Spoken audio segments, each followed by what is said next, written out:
चलिए देखिए, ये क्लास कक्षा 7 का है। अभ्यास 1 भिन्न पढ़ेंगे हम।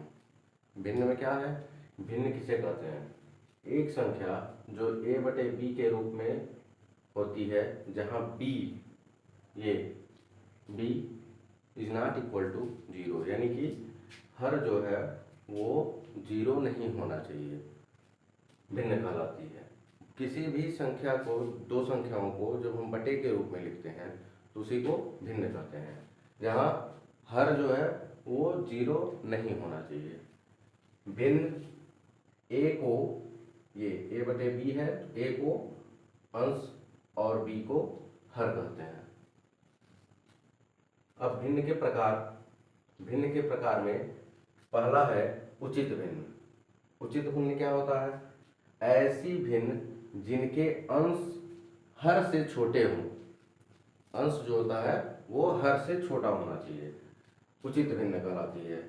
इनका मान सदैव 1 से छोटा होता है, यानी 1 से कम होता है, ये उचित भिन्न कहलाती हैं। जैसे उदाहरण में देख लीजिए, 3/4, 5/9, 8/13, 21/25। इससे हम 3 में भाग देंगे, यानी 4 से 3 में भाग देंगे तो उसका मान कितना आएगा? 1 से छोटा होगा।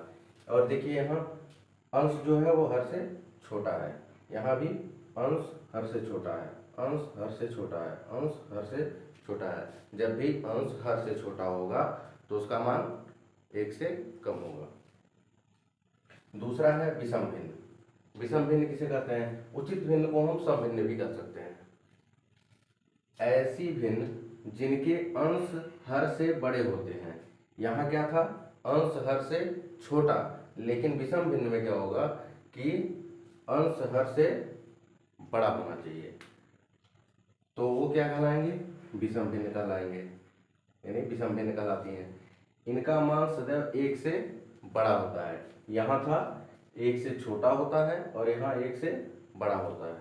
जैसे उदाहरण में 14/9, 16/15, 13/10, 27/16। 9 से हम 14 में भाग देंगे तो वो 1 से ज़्यादा होगा, 1 से ज़्यादा होना चाहिए काटने पर। तीसरा है मिश्र भिन्न। किसी पूर्ण संख्या तथा उचित भिन्न के योग से बनी भिन्न मिश्र भिन्न कहलाती है।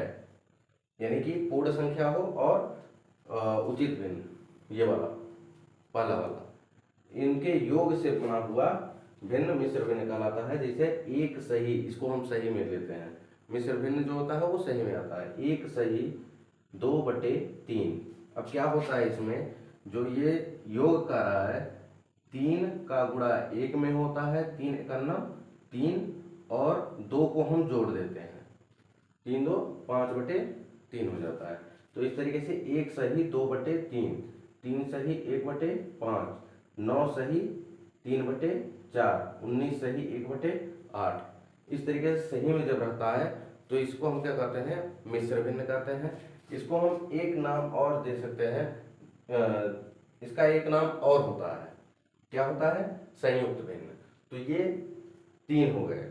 अब अगला बताते हैं हम।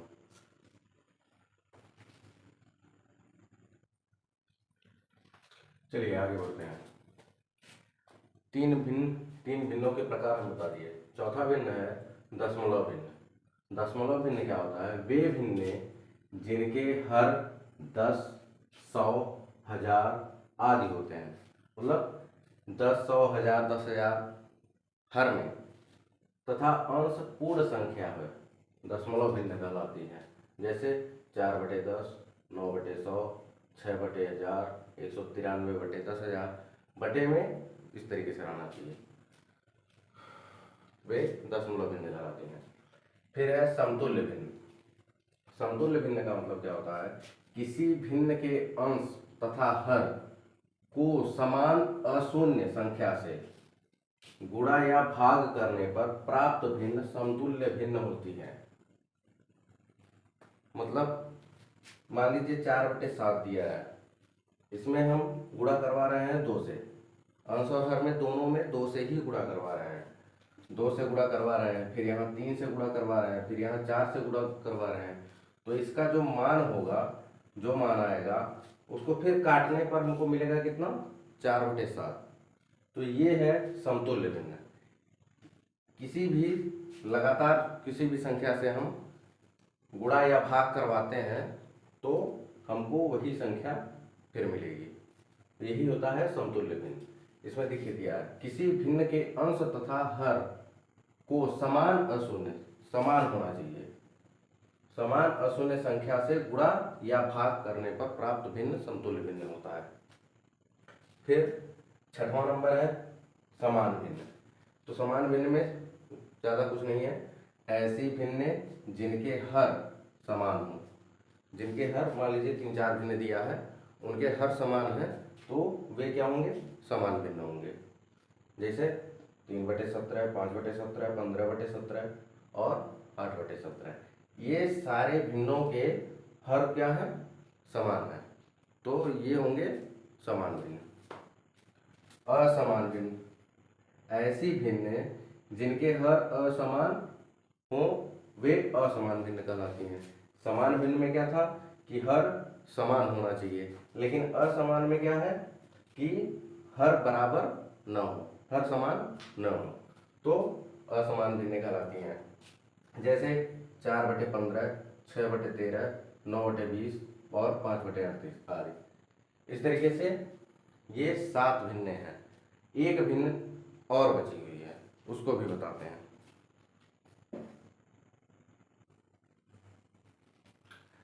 चलिए देखिए, ये 7वीं 8वीं है।